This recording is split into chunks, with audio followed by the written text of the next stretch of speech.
Hey guys, ang araw po sa atin lahat, and it's me, Mike Moto again.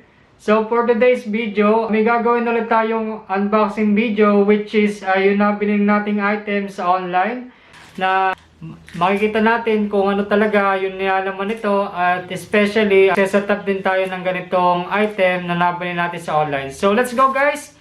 Samahan nyo na ulit ako para gawin natin tong unboxing video na ito.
Alright guys, welcome to our new helmet Bluetooth headset, which is Freedconn intercom Bluetooth headset.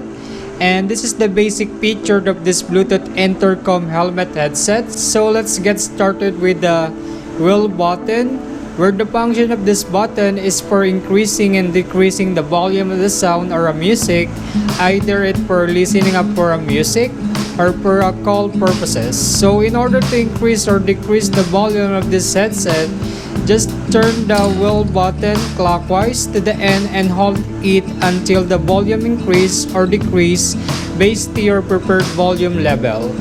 And the wheel button lets you to switch different songs while playing a music player. And the only thing that you need to do is to turn the wheel button clockwise to switch it to different music or a song. Next is the power button, where this button allows you to turn on and turn off automatically this Bluetooth helmet headset. And the only thing that you need to do in order to turn on this device is to press and hold the power button for about 3 seconds. And you will see that there is a lights coming up to the headset, and you will hear also welcome to use Freedconn product. And there you go, the device is already on. Another is to power up this device. So the only thing that you need to do in order to power up this device is to press and hold the power button again for about 2 seconds. Then you will see that there's a red light appear to the device, and you will hear power up, indicating that this device is already up. Next is the multi-function button. This button allows you to play or pause the song or music. So just press this button once to pause or play the music or a song. And this button allows you also to answer a phone call. Just press the button once to answer a phone call.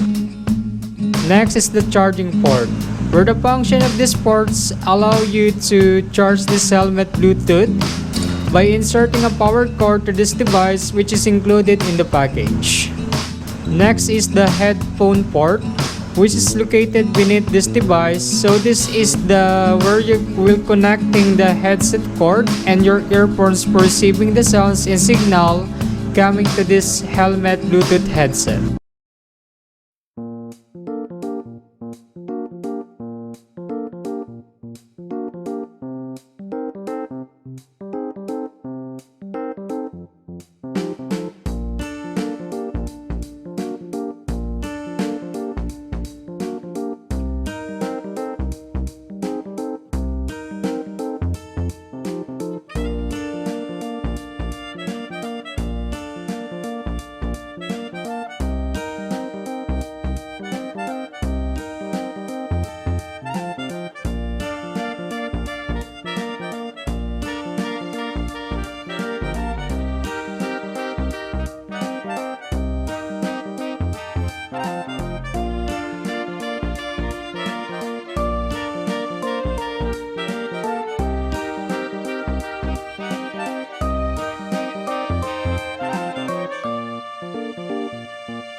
Next is find the nearest point to the ears on the helmet, then attach the velcro tapes to the inner side of the helmet.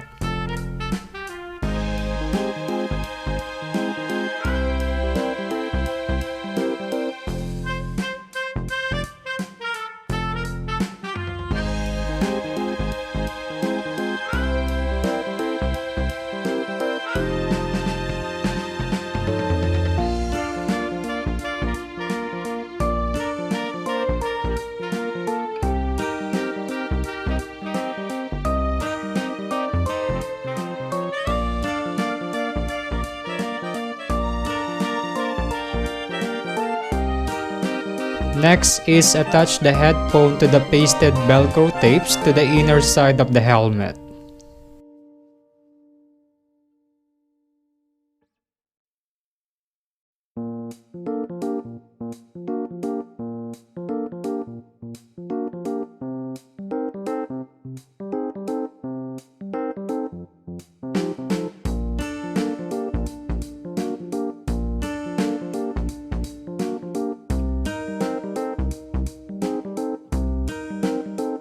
Next is arrange properly the exposed wires going to the inner side of the helmet.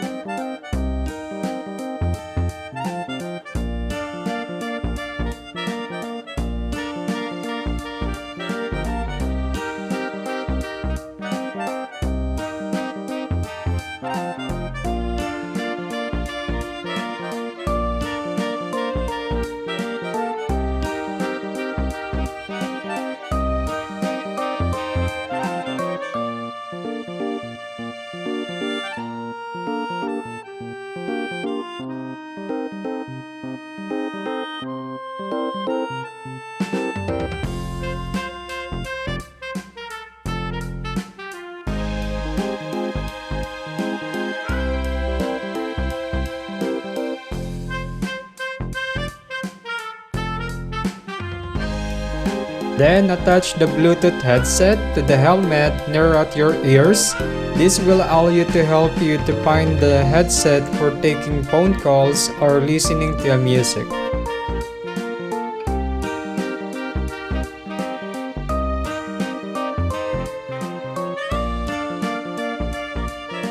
Then now attach the headphone port to your Bluetooth headset.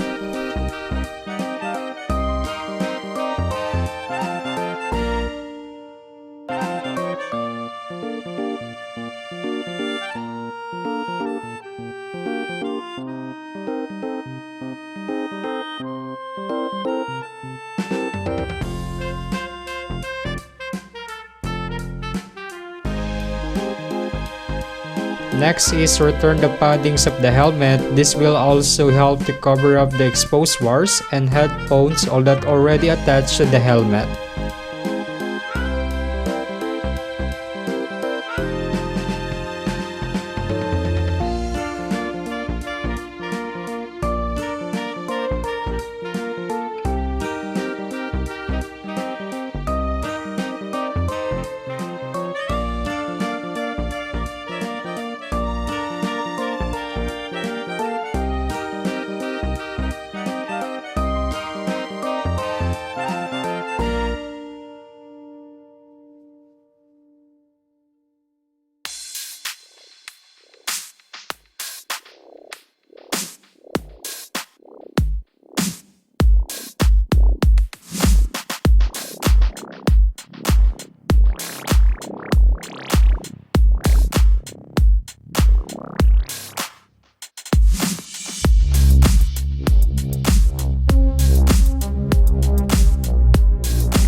And that is guys, I hope so na na-enjoy nyo ulit ang panibagong vlog natin ito para sa pag-unbox ng isang item na nabili natin sa online.